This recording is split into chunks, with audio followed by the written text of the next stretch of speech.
One pot ரைஸா இப்போ நம்ம பார்க்க போகிறது மசாலா கீ ரைஸ் தான் பார்க்க போகிறோம். ரொம்ப ஈஸி. இதுக்கு தேவையான பொருட்களும் ரொம்ப கம்மி தான். வெங்காயம், பச்சை மிளகா, பட்டாணி கொஞ்சம் எடுத்துருக்கேன், புதினா. ஃபுல்லாகவே நம்ம இது நெய்யில் தான் செய்ய போகிறோம். ஸோ தேவையான அளவு நெய், முந்திரி பருப்பு, நம்ம தாளிக்க பட்டை, கிராம்பு, ஏலக்காய், பிரிட்ஜி இலை. மசாலான்னு பார்த்தா மிளகாய்த்தூள், மஞ்சத்தூள், கொஞ்சோண்டு கரம் மசாலா. பாஸ்மதி அரிசி வந்து நல்லா ஊற வச்சு ஒரு கப் எடுத்து வச்சுருக்கேன். வாங்க இப்போ இது எப்படி பண்ணுறதுன்னு பார்க்கலாம். இப்போது நான் குக்கர் வச்சுட்டேன். நெய் சேர்த்துக்கலாம். குக்கர் நல்லா சூடாகிடுது. நம்ம கீ ரைஸுன்றதுனால இதில் வந்து எண்ணெய் சேர்க்கக்கூடாது. தாளிக்கிற மசாலா வந்து பட்டை, கிராம்பு, ஏலக்காய், பிரிஞ்சி இலை, அன்னாச்சி மொக்கு எல்லாத்தையும் நம்ம சேர்த்துக்கலாம்.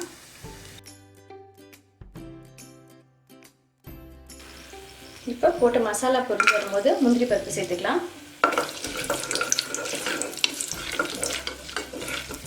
முந்திரி பருப்பு லைட்டாக வறுபட்டதுக்கப்புறம் நம்ம வெங்காயம் சேர்த்துக்கலாம். ஒரே ஒரு பச்சை மிளகாய் சேர்த்துக்கிறேன். வெங்காயம் நைஸாக கட் பண்ணது, மீடியம் சைஸ் 2 வெங்காயம் கட் பண்ணி வச்சுருக்கேன்.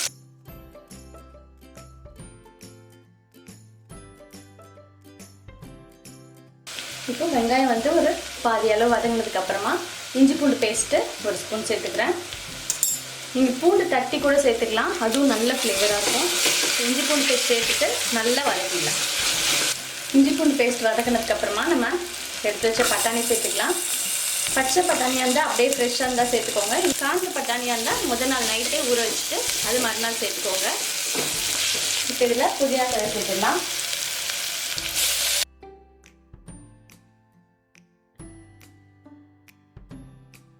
இப்போ புதினா சேர்த்து நல்லா வதக்கியாச்சு. நம்ம தேவையான மசாலா இதில் சேர்த்துக்கலாம். இப்போது 1 டீஸ்பூன் அளவுக்கு மிளகாய்த்தூள் சேர்க்குறேன். ஒரு 1/4 டீஸ்பூன் மஞ்சத்தூள். ரொம்ப கலர் வந்து பிரைட்டாக இருக்கக்கூடாது, லைட்டாக இருக்கணும். நம்ம மசாலா கீ ரைஸில் கரம் மசாலா ஒரு 1/4 டீஸ்பூன். ஒரு ஃப்ளேவருக்காக லைட்டாக சேர்த்தா போதும். உப்பு தேவையான அளவுக்கு சேர்த்துக்கலாம். நீங்கள் தண்ணி ஊற்றிட்டு டேஸ்ட் பண்ணி பார்க்கும்போது உப்பு கறிக்கிற மாதிரி இருக்கணும். இது எல்லாத்தையும் சேர்த்து நல்லா ஒரு வாட்டி மிக்ஸ் பண்ணிடலாம். இப்போ நம்ம ஊற வச்ச அரிசியை இதில் சேர்த்துக்கலாம்.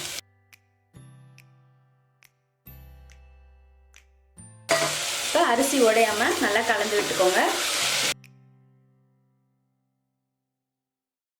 இப்போ இது கூட நம்ம தயிர் சேர்த்துக்கலாம். தயிர் வந்து ஒரு 2 டேபிள் ஸ்பூன் அளவுக்கு தயிர் சேர்த்துக்கிறேன்.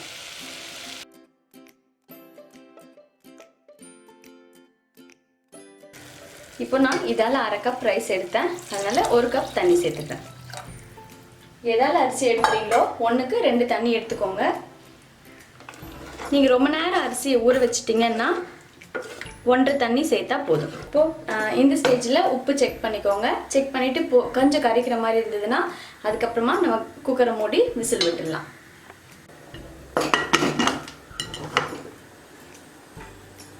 இப்போ குக்கர் வெயிட் போட்டுடலாம். 2 விசில் வந்தால் போதும். அதுக்கப்புறம் சிம்மில் ஒரு 2-3 நிமிஷம் வச்சா நம்மளோட மசாலா கீ ரைஸ் ரெடி ஆகிடும். இப்போது 2 விசில் வந்ததுக்கப்புறம் நான் சிம்மில் ஒரு 2 நிமிஷம் வச்சதுக்கப்புறமா நல்ல ப்ரெஷர் அடங்கிடுத்து நான் குக்கரை ஓப்பன் பண்ணுறேன். சூப்பராக நம்மளோட மசாலா கீ ரைஸ் ரெடி ஆகிடுது. உடனேவே வெயிட்டான கரண்டி போட்டு கலக்காதீங்க. லைட்டாக அடியிலேருந்து சைடில் விட்டு நல்லா கொஞ்சமாக கலந்து விடுங்க. ஆறுனதுக்கப்புறம் நல்லா உதிரி ஆகிடும். உங்களுக்கு ரைஸ் வந்து உங்களுக்கு நல்லா நீளமாக அப்படியே இருக்குது.